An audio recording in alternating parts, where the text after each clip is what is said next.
बिस्मिल्लाहिर्रहमानिर्रहीम।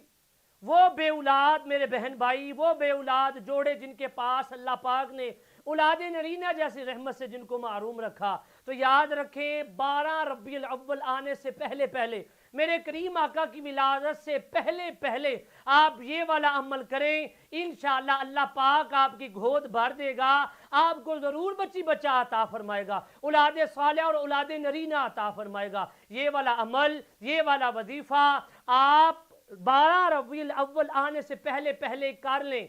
आप रबीउल अव्वल 12 रबीउल अव्वल से पहले ये वाला अमल अपने घर में, अपने ऑफिस में, अपने दफ्तर में, अपनी दुकान में, अपने घर में जब मर्जी कर लें। औरत भी पढ़ सकती है, शोहर भी पढ़ सकता है। अगर दोनों मियाँ बीवी इकट्ठे बैठकर नमाज पढ़कर मोहब्बत के साथ बैठकर इत्तफाक और सलूक से दोनों पढ़े तो बहुत ही जल्द फायदा होगा। आपने क्या करना है, 311 मरतबा दुरूद पाक पढ़ना है, दुरूद इब्राहिमी 311 मरतबा दुरूद इब्राहिमी पढ़कर आप अपने पास किसी कटोरी में, किसी प्लेट में 7 खजूरें रख लें।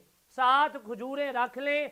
आपने हर एक खजूर पर 311 मरतबा पढ़ा हुआ वो दुरूद पाक एक खजूर पे फूंक मार के रख दी। इसी तरह 7 खजूरों पर सिर्फ 311 मरतबा पढ़कर फूंक अलग अलग मारनी है। याद रहे, मार कर आप फूंक वो वाली खजूरें आप एक दिन में ही आपने खत्म करनी है। 4 बीवी खा ले, 3 शोहर खा ले।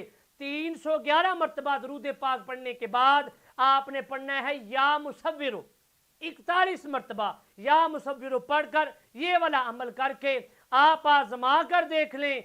करीम अल्लाह तबारक व तआला आपको ज़रूर करीम आका की विलादत के सदके औलाद सालिहा और औलाद नरीना अता फरमाएगा। जज़ाकल्लाहुल खैरा।